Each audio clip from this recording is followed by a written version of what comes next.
Hello and welcome to some more Star Citizen. Cloud Imperium have made a statement and shown off an example of their plans for their future roadmap updates for both Squadron 42 and Star Citizen's persistent universe. This is actually pretty important, so let's take a look at what they said, and I'm going to read it in its entirety so you can get the full context. Star Citizen has always been predicated on open and transparent development. From day one, we vowed to share our progress with the community and open our doors to present the journey of creating the best damn space sim ever. In the early days, that was much easier when we had one studio with a small group of developers, but as we've grown and expanded, so too have the challenges in showing our teams and our work in a timely manner without disrupting the actual development itself. You've seen us adapt to continue to show you our development progress. In the early days, we spoke more and had less game to show. As the Star Citizen Persistent Universe Alpha became ready to show and you could check out and test our progress yourself, we spoke less and let the game speak more. But when you are literally doing what no one else has done before and you're charting new territory and creating a universe of unprecedented scale and fidelity, there is no ready playbook, and the reality is that it takes time. The current roadmap limitations. Several years ago, we unveiled the public roadmap alongside our evolution to the regular alpha releases of more content, tech and features, so that we could show you our estimated delivery of alpha updates. However, in the 2 years since, the public roadmap as an estimation of what will be delivered by a certain time has become less representative of our actual progress.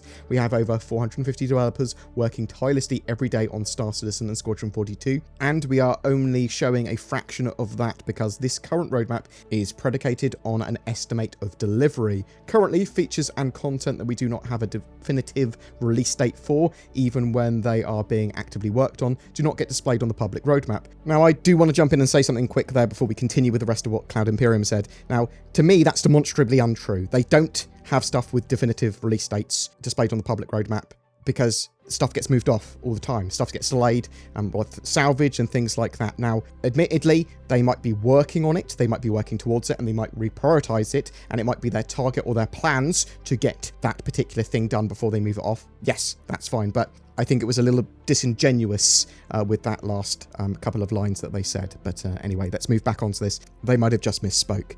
Some who follow us understand that just because something is not on the roadmap does not mean it's not being actively developed. Others, however, believe that if something is not on the roadmap, then it means it is delayed or cancelled. This creates confusion in some cases and leaves us unable to properly communicate or present the actual work, simply because we don't display something unless we have a good idea of when it's going to be ready for public consumption. Even then, because these are estimates, we still have to push things a quarter or two due to unforeseen issues or necessary pivots.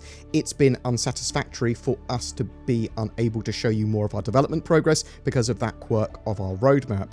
We have decided to change that. Again, a little criticism there. I do feel that they could have easily changed that by just posting some stuff on Spectrum or doing a bit more in the roadmap roundups, just explaining a bit more what was going on, to be honest. But obviously they had plans that they want to do them in their particular way. New public roadmap, more transparency. Our new public roadmap will instead do what we intended to do when we first deployed the current one, show you more of what we are doing. That means we intend to show you what our developers are working on every sprint. This is a big sea change. Instead of a created set of features, tech or content we have confidence in delivering by a set time, we want to show you everything or nearly everything.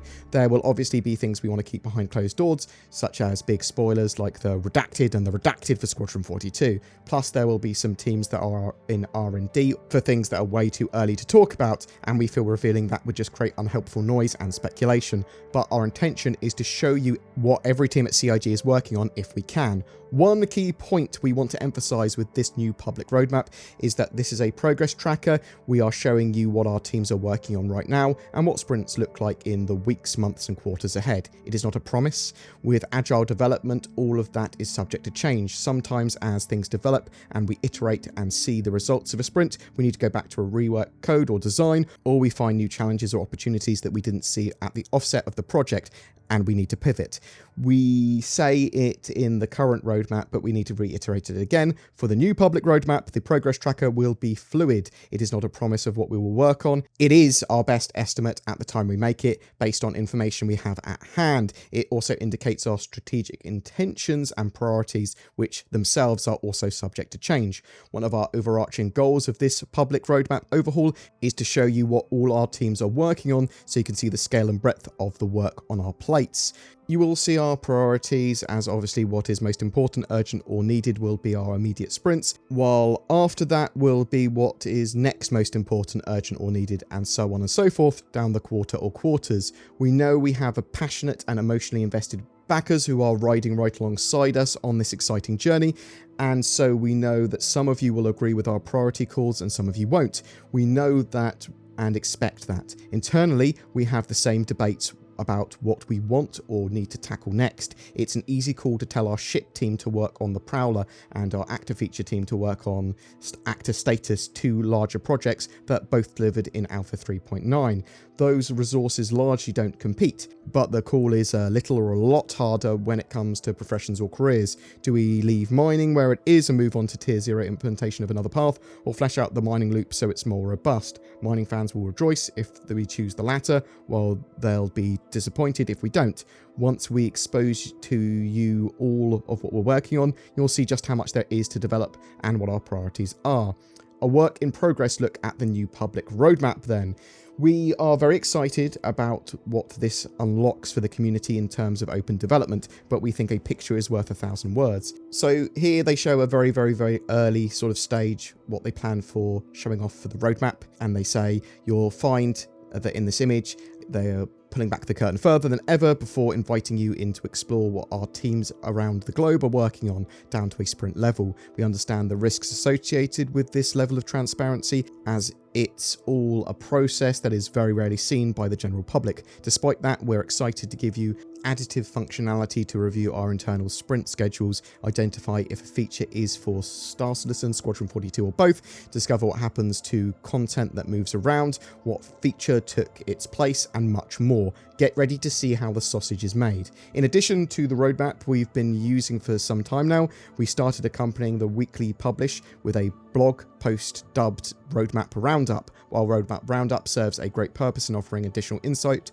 into why content may move around, it didn't sit right with us, and when we moved a feature, it just disappeared without a persistent visualization that demonstrated where the feature moved to and that it was still important, just deprioritized. We also don't visualize what features may have caused a change or what content may have gained a higher priority, causing the shift. This has been a problem that we wanted to solve. So, how do we address these needs? The updated roadmap will focus more on breaking out teams and features so you can interactively see what is being worked on across all teams, as opposed to what features will make X release. We want to empower you with the tools to explore this information for yourself. It's worth noting that older styles of roadmap cards for Star Citizen patch releases will still remain, in addition of the new sprint-focused version, but it will be used specifically to highlight what features, content, and tech we are aiming to release in each quarterly patch. Our intention is that this new view of our sprints will be a primary roadmap that you'll want to visit regularly to watch development progress. So that's really good to hear that they're not removing any information by giving us something new. They're not sort of like going, well, this is the new roadmap. It doesn't have the old functionality of the old roadmap, and you'll just have to make do with this one now. So we're still getting all that functionality and all that information, which is super important. So in the image they show, they've opted to use the actor feature team as an example. You'll know this team best from features such as player status system, hunger, thirst, etc., the personal inventory system, body dragging, unarmed combat, and more. We've broken up sections by teams, which when expanded reveal the various projects on their plate, the game the work is being developed for, disciplines involved, and a breakdown of their current and upcoming sprint schedule. While this is a mock-up of the new sprint view for our development, what we are showing here is the actual current development roadmap for the actor featured team. You'll note that you can see the projects they're working on, the estimated duration of the work, and a short description. Disciplines refer to such development departments as engineering, art, design, and so forth. As you can see from the tabs at the bottom, we plan to present you with an immediate quarter view to see all the upcoming work within a quarter for the dev teams, a half-year view, 2 quarters, and a full year view 4 quarters where that is available. Note that some teams, which are downstream from core feature teams, don't know what they will work on until the core feature or tech teams commit to their sprints. So these dependency teams naturally won't have as much long-term visibility into the development roadmap as the more far-reaching core teams.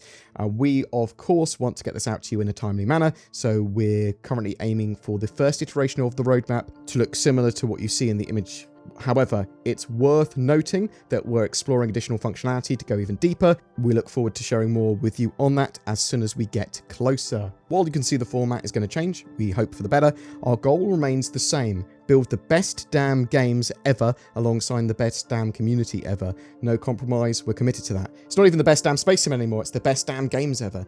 So there you have it, that's Cloud Imperium's current plans for the roadmap. It's very much a cross between the old roadmaps, current roadmaps, and some extra information. To me, the only real thing that matters though is the amount of information it conveys, how quickly and accurately it's updated. I don't really personally care how that information is conveyed. It's really important for Cloud Imperium though, because it's a huge part of their marketing. These roadmaps allow them to market the game in the way that they do, and it allows them to make a lot more money when they sort of like show the roadmaps to back up what they're doing when it comes to the game and shows their plans for the game. It's very, very, very, very integral to their monetization model and really to showing the community what they're doing and why they're doing it. So I am very, very excited for those updates. It looks like they plan to have more accurate timeframes and breakdowns of exactly what's going on with each feature, but we'll have to wait and see, I suppose. Implementation and what we actually get, though, is going to be the make or break of this roadmap and these plans. But what do you think? Will this lead to Cloud Imperium sharing in more detail what's happening with the development of Squadron 42 and Star Citizen, at least in a more appropriate way? Will we have this in a timely manner? Or is this going to see roadmap delays, and is it going to be months and months and months and months and months before we actually see this in our hands? Whatever your thoughts, I'd love to hear from you in the comments below. Every month we have a ship giveaway. For August, it's for a Mercury Star Runner, the sort of hybrid data running cargo ship that's supposed to be live and flyable in Alpha 3.11. To be in for a chance of winning that, all you need to do is comment on any of my Star Citizen videos made during August 2020. If you want to further support my channel, then consider becoming a YouTube member via the join button. This will also get you some exclusive content and insight each month. Also, if you're looking for a VPN, I shill for NordVPN. It's a mega affordable and effective solution for added security, privacy, and internet accessibility. Follow the link below in the description for a discount. Thanks for watching, and I hope to see you in the verse.